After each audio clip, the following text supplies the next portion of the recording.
예수께서 그들의 믿음을 보시고 5절에 나오는 이 말씀이 제게는 매우 어렵습니다. 그들의 믿음을 보시고, 그러니까 내 친구들의 믿음을 보시고 예수님은 중풍병자에게 이렇게 말씀하십니다. 작은 자야 내 죄사함을 받았느니라. 죄사함을 받다는 것은 죄의 권세에서 해방되다, 즉 구원을 받다는 뜻입니다. 예수님이 그들, 즉 친구들의 믿음을 보시고 중풍병자에게 구원을 베푸셨다는 말씀이에요. 어렵지 않습니까? 여러분 예수님을 믿으십니까? 아멘. 저와 여러분은 믿음으로 구원 얻은 줄로 믿습니다. 그런데 나는 안 믿지만 내 부모님의 믿음으로도 구원을 받을 수가 있습니까? 혹은 내 자녀가, 내 친구가 나의 믿음으로 구원을 받을 수 있을까요? 만약 그럴 수 있다면 불신 가운데 죽은 자를 위해 기도하고 선을 많이 쌓으면 그 영혼이 연옥에서 천국으로 옮겨질 수 있다는 주장도 설득력을 가집니다. 그리고 굳이 이 땅에서 열심히 믿을 필요도 없어요.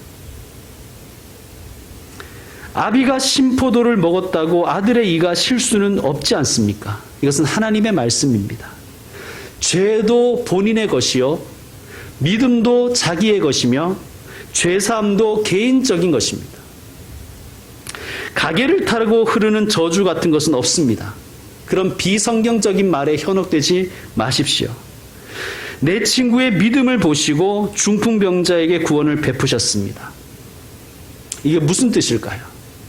우리가 이 질문을 가지고 오늘 본문으로 한번 묵상해 보겠습니다. 자, 그러면 이 친구들의 믿음은 어떤 믿음일까요? 그리고 이 친구들은 어떻게 믿음이 생겼을까요? 우리가 마가복음을 읽을 때는 마태복음이나 누가복음이나 요한복음을 병행해서 읽는 것이 좋다고 제가 말씀드렸지요. 좋은 성경책들은 모두 1절 위에 오늘 본문의 병행 본문을 소개하고 있습니다. 마태복음 몇 장요? 9장. 그렇죠? 누가복음 몇 장? 5장. 마태복음으로 한번 가시겠습니다. 마가복음 바로 앞에 있죠?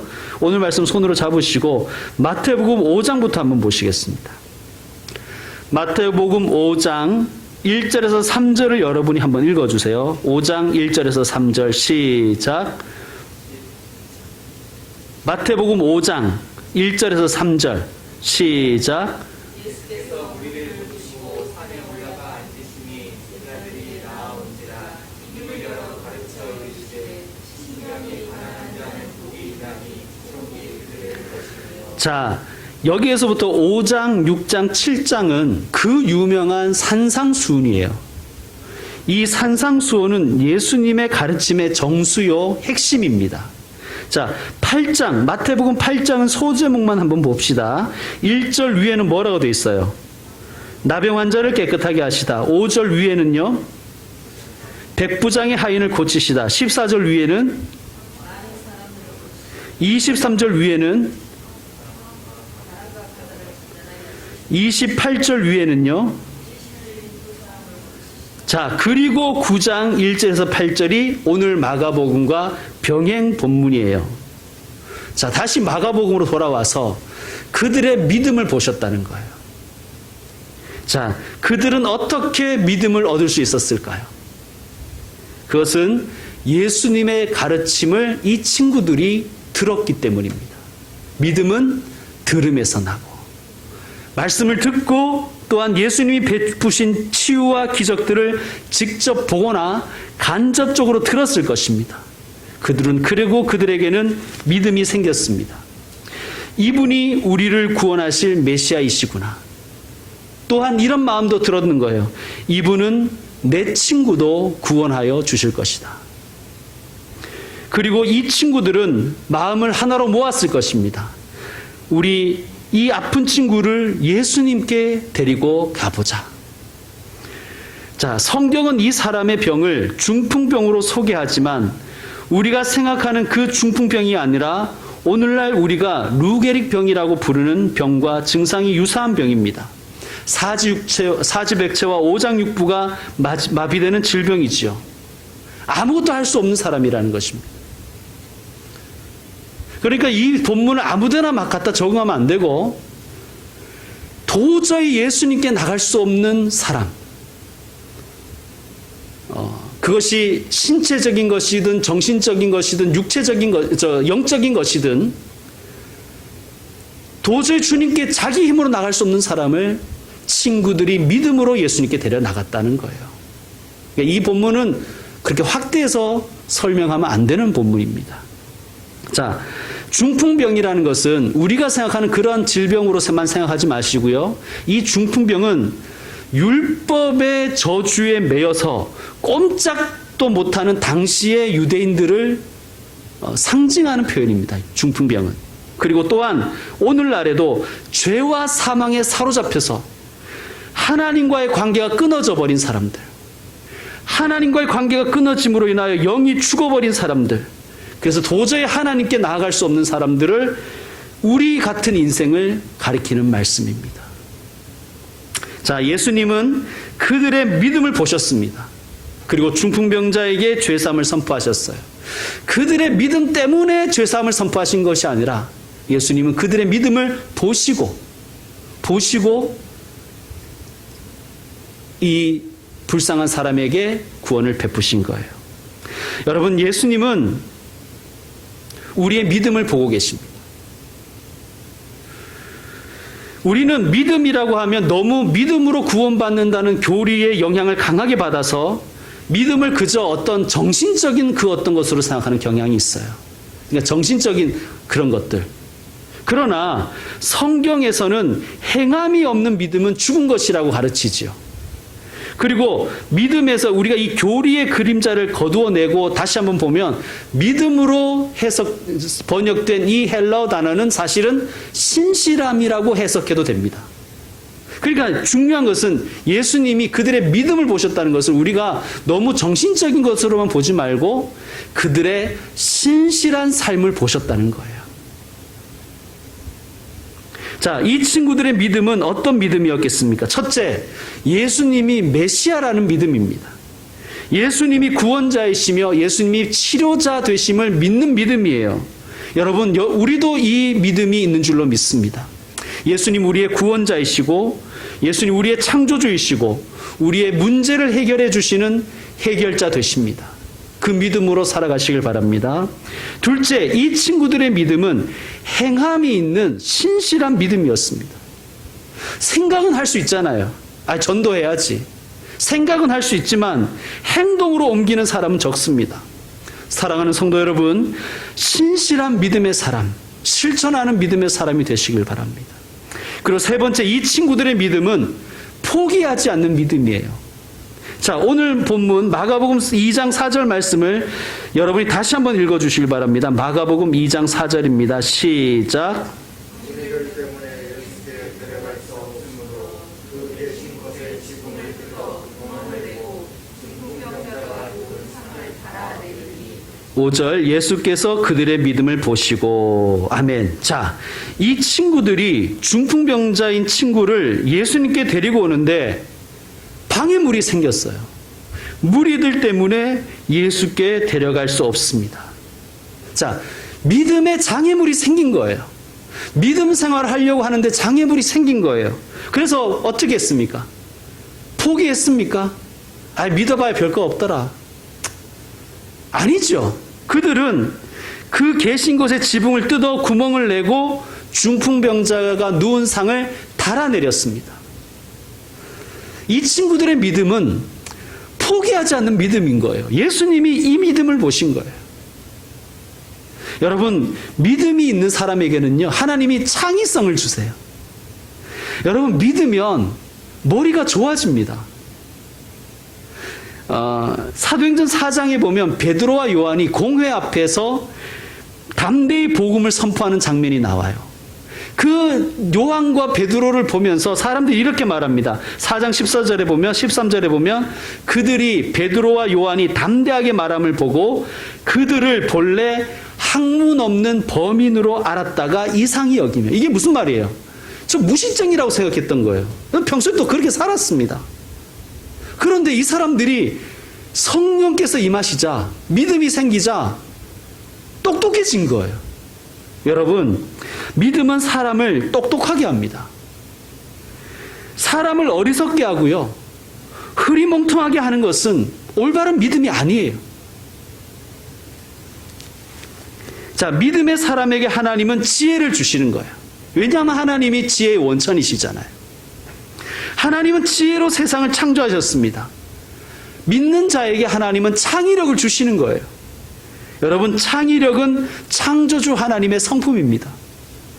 여러분, 믿음이라는 것은 하나님을 닮아가는 것이죠. 그러니까 믿는 자는 똑똑해지는 거예요. 공부를 잘한다는 뜻이 아니라 지혜로워진다는 거예요. 여러분, 믿는 우리들, 특별히 우리 자녀들이 믿음을 가지기를 원합니다. 그리고 하나님 주시는 그 풍성한 지혜와 창의성을 가지고 이 인생을 살아가기를 우리는 기도해야 될 것입니다. 자, 따라합시다. 믿음을 주옵소서. 지혜를 주옵소서. 창조주 하나님의 창의력을 담게 하옵소서. 자신을 위해서도 기도하시고요, 자녀들을 위해서, 또 후배들을 위해서, 또 가르치는 학생들을 위해서 그렇게 우리는 기도해야 되겠습니다. 여러분, 코로나19 때문에 어려움을 겪는 기업들이 많죠. 그런데요, 이 코로나19의 이 어려움 속에서도 돌파구를 찾아가는 기업들이 있지 않습니까? 창의성이 있는 기업들이 있어요. 여러분, 코로나19뿐만 아니라 어려운 문제를 만나더라도 낙심하지 않고 포기하지 않고 돌파해 나가는 교회와 성도들이 있습니다.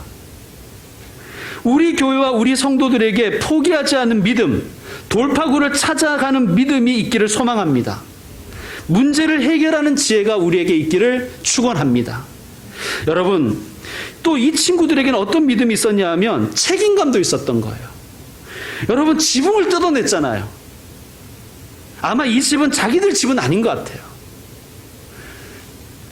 집주인에게 야단 맞을 각오를 했겠지요. 실제로 야단을 맞았을 수도 있습니다. 여러분, 주의 일을 한다고 누구나 박수 쳐주지는 않아요. 어쩌면 이 집주인이 배상을 요구했을 수도 있어요. 그죠? 그리고 배상해 줬을 수도 있습니다. 감수했을 것입니다. 책임졌을 것입니다. 여러분, 믿음은요, 이 사람들의 믿음은 책임을 지는 믿음인 거예요. 여러분, 저와 여러분에게 이 믿음이 있기를 원합니다. 믿음은 주를 위해서 손해를 감수합니다. 그리고 믿음의 사람은 공동체를 책임지는 사람입니다. 방언을 잘하는 사람이 믿음을 가진 것이 아니라 책임질 줄 아는 사람이 믿음을 가진 사람인 거예요. 여러분, 우리의 믿음이 이러한 신실함으로 드러나기를 원합니다. 그리고 우리의 믿음이 개인적인 차원을 넘어서 공적인 차원으로 이웃을 향하기를 원합니다. 자, 2절 말씀을 다시 한번 보시면요, 많은 사람이 모여서 문 앞까지 들어설 자리가 없습니다. 이거 우리가 원하는 교회 아닙니까? 그죠? 막 빼곡히 앉아가지고 차고 넘치도록 부흥하는 교회, 우리가 원하는 교회예요. 물론 코로나19에는 좀 맞지 않지만, 그런데 문제는요, 이렇게 사람이 많은 게 문제가 아니라 4절을 보니 무리들 때문에 예수께 중풍병자를 데려갈 수 없는 거예요. 무슨 말씀입니까? 아무도 길을 터주지 않는 거예요. 아무도 양보하지 않는 거예요. 예수님 만나야 될 사람이 있는데 예수님께 가까이 갈 수가 없는 거예요. 왜? 사람들이 가로막고 있으니까요. 길을 내주지 않습니다. 마치 구급차를 가로막는 그 어떤 이기적인 운전자들처럼 말이죠. 무서운 현실입니다. 그런데 우리 이 말씀을 가만히 묵상하면 어쩌면 이 무리 중에 하나가 내가 되지 않을까 참 두렵습니다. 기윤실이라는 곳이 있죠. 기독교 윤리 실천 운동. 기윤실에서 조사를 했습니다. 우리나라 3대 종단의 성직자들에 대한 신뢰도 조사. 불교, 천주교, 기독교, 개신교죠. 목사들의 신뢰도가 최하였습니다. 정말 부끄럽고 창피합니다. 저 같은 목사들이 회개를 해야 되는 거예요. 하나님, 나 같은 목사가 성도들이 하나님께로 나아가는 길을 막고 있지는 않습니까? 개신 교인들도 도찐 개찐입니다. 뭐 성직자들보다 더 신뢰도가 높지도 않아요. 여러분, 우리가 회개해야 됩니다. 하나님, 어쩌면 교회와 성도들이 사람들이 주님께로 나아가는 길을 방해하고 있지는 않습니까? 여러분, 우리의 헌신과 열정은 어떤 방향성을 가지고 있어요? 어떤 방향성을 가지고 있습니까? 그저 나 구원받고 내 가정 복받고 우리 교회 부흥하기만을 바라는 이기적이고 사적인 차원의 헌신과 열정은 아닙니까? 여러분, 아니면 우리로 인하여 이웃과 사회가 복을 받는 축복의 통로가 되는 공적 차원의 방향성을 가지고 있습니까? 우리는 우리의 믿음의 열정을 물어봐야 됩니다. 우리의 믿음이 이웃과 세상을 예수님께로 인도하는 길이 되어주는 공적 차원의 방향성을 가져야 할 것입니다. 왜 그렇습니까? 왜 그렇죠? 우리는 예수님께 빚진 자이기 때문입니다. 빚진 자예요, 우리가. 슈바이처 박사는, 그분은 안락한 생활을 할 수 있었고 보장된 미래가 있던 분이었습니다. 근데 이분이 포기하고 아프리카로 갔죠. 왜 가게 되었냐 하면 자신이 빚진 자임을 깨달았기 때문입니다.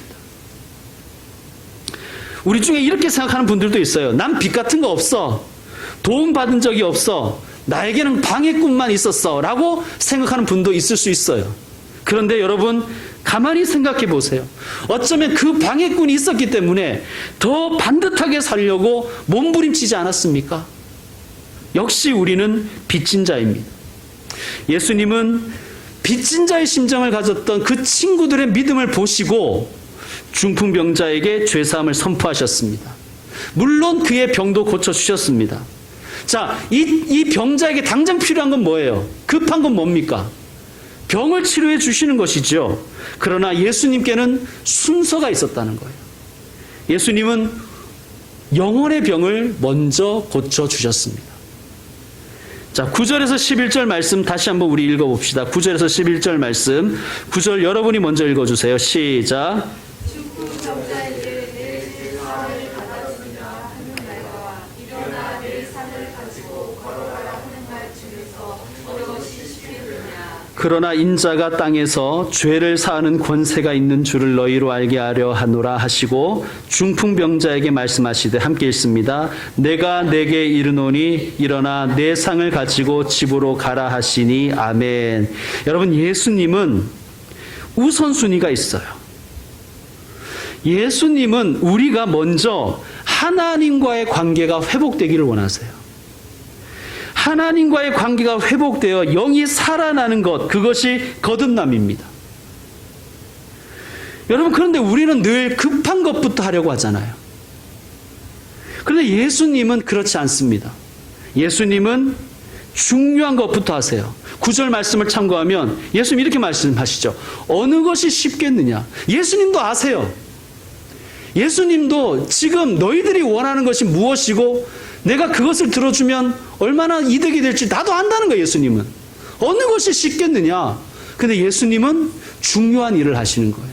어려운 일을 하시는 거예요.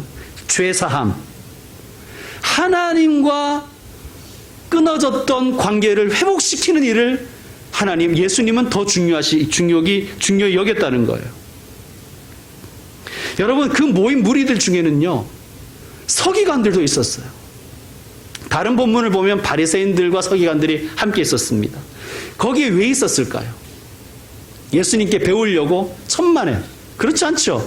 예수님 말씀에서 어떻게 해서든지 꼬투리 잡아가지고 예수님을 고발하려는 사람이었어요. 여러분, 이런 사람이 있으면요, 정말 괴롭습니다. 과거에 제가 섬기던 교회에 이런 분이 계셨었어요. 목사가 하는 설교 꼬투리 잡고, 교회에서 나오는 모든 문서는 다 어떻게 그렇게 그분한테는 오자가 잘 보이는지 다 철저히 조사해가지고 밤에 막 전화하고.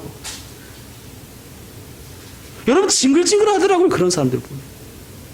그럴 시간에 차라리 은혜 받을 복리나 좀 했으면 좋겠어요. 여러분, 이런 사람들이 예수님께도 많았습니다. 예수님도 아셨어요. 그들을 몰랐던 게 아니에요. 그들의 마음도 아셨습니다. 그런데 어려운 길로 가시잖아요. 쉬운 길로 가지 않으시잖아요. 저 같으면 쉬운 길로 가죠. 아이, 똥이 무서워서 피하냐 뭐 이러면서. 그러나 예수님은 어려운 일, 중요한 일을 하십니다. 여러분, 우리에게도 이 용기가 있어야 될 줄로 믿습니다. 여러분, 믿음은 용기예요, 용기. 여러분, 우리에게 급한 일 많죠? 여러분, 급한 일 얼마나 많습니까? 그런데요, 중요한 일부터 하시길 바랍니다. 여러분, 어려운 일 하기 부담스러우시죠? 요즘의 교인들은요, 우리 교회 교인들뿐만 아니라 요즘의 교인들은 부담스러운 일은 안 하려고 하는 거예요. 그러니까 어려운 일은 안 하려고 하는 거예요. 쉬운 일만 하려고 하는 거예요. 물론 그것도 감사하지만, 안 하는 것보다는 감사하지만, 여러분, 우리가 믿음의 삶에 통해 믿음을 생각할 때 좀 결단과 용기도 있어야 되지 않겠습니까? 여러분, 중요한 일을 먼저 하십시다. 여러분, 예배가 제일 중요해요. 하나님과의 관계가 가장 중요합니다. 복의 근원 되신 하나님과의 관계가 무너졌는데, 복의 저수지가 파괴되었는데, 다른 것 아무리 퍼담아 봐야 무슨 소용이 있겠습니까? 어렵죠. 그러나 어려운 일을 피하지 마십시오. 중요한 일이니 기도하십시오. 하나님, 예배를 드릴 수 없는 형편이 되었습니다. 어떻게 해야 되겠습니까? 길을 주십시오. 길이 없으면 만들어야 되지 않겠습니까? 여러분, 예수님은 죄사함을 선포하신 후에 일어나 내 상을 가지고 집으로 가라. 즉, 그의 몸을 치료해 주셨습니다. 여러분, 예수님께 순서가 있는 거예요. 그 순서를 우리도 따르는 하나님의 사람이 되어야 되겠습니다. 끊어진 하나님의 관계를 회복하십시오. 그럴 때 몸의 질병과 삶의 문제가 해결될 줄로 믿습니다. 무너진 예배를 바로 세울 때 우리가 생각하는 급한 일들도 해결될 줄로 믿습니다. 영혼이 치유되고 건강해질 때 우리가 가진 삶의 문제도 해결될 줄로 믿습니다. 이 믿음으로 살아가시는 저와 여러분 되셨으면 좋겠습니다. 이제 말씀 마무리하겠습니다. 종로에 피막골이라는 곳이 있어요. 여러분 아시죠? 조선시대에 신분이 낮은 사람들은 말이나 마차를 탄 고관대작이 지나가면 행차가 끝날 때까지 땅에 납작 엎드려 있었어야 됩니다. 이 종로라는 곳은 지금도 뭐 번화지만 당시 조선시대는 최대 번화한 곳이었죠. 그러다 보니까 사람들이 거기 얼마나 많은 고관대작이 지나갔을 것이며 얼마나 많은 사람이 거기에서 생활을 영위했겠습니까? 계속해서 엎드리는 것이 이게 번거로운 일입니다. 그래서 사람들이 어떻게 했습니까? 일반 백성들이 이 고관의 말과 마차를 피하여서 뒷길로 다녔어요. 그래서 말을 피했다고 해서 피막골이 형성된 거예요. 여러분, 우리 누군가는 어떤 사람을 피하다 보니까 길이 생긴 거예요. 여러분, 하나님도요, 하나님을 피하려고 하면, 예수님 피하려고 하면 길이 생겨요, 이상하게. 핑계도 생기고요. 예배 안 드리려고 그렇게 하면 예배 안 드릴 길이 막 생겨요. 근데 반대로요, 예수님께 나아가기 위해서 결단을 하고 길을 찾는 사람에게는 길이 보일 줄로 믿습니다. 길이 없으면 만들 수 있는 능력도 생길 줄로 믿습니다. 또 이웃을, 가족을, 친구를 예수님께 인도하고 싶은 사람은 길이 생길 줄로 믿습니다. 길이 보일 줄로 믿습니다. 인도하기 싫으면요, 인도하지 않을 만한 이유가 5만 가지도 더 많이 생겨요. 참 희한하죠. 중풍병자를 예수님께로 인도한 4명의 친구들은 오늘날 교회를 상징합니다. 여러분, 언제나 예수님은 교회를 보고 계십니다. 교회의 믿음을 보시는 거예요. 교회와 성도들의 믿음을 보시는 거예요. 사람들은 교회를 통해서 하나님을 보는 거예요. 성도를 통해서 하나님을 만나는 거예요. 그러므로 여러분, 우리는 언제나 어디서나 예수님께 나아가는 길이 되어줘야 됩니다. 길이 없으면 만드십시오. 십자가를 바라보시면 아마 길이 보이실 것입니다. 십자가를 의지하시면 길이 열릴 것입니다.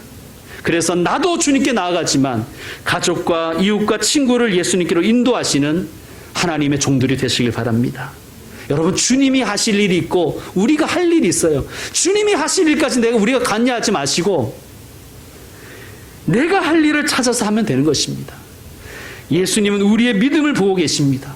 그래서 부족하면 채워주실 것이고 연약하면 도와주실 것이고 잘못했으면 바로잡아 고쳐주실 것입니다. 그리고 우리를 정금 갖게 하실 것입니다.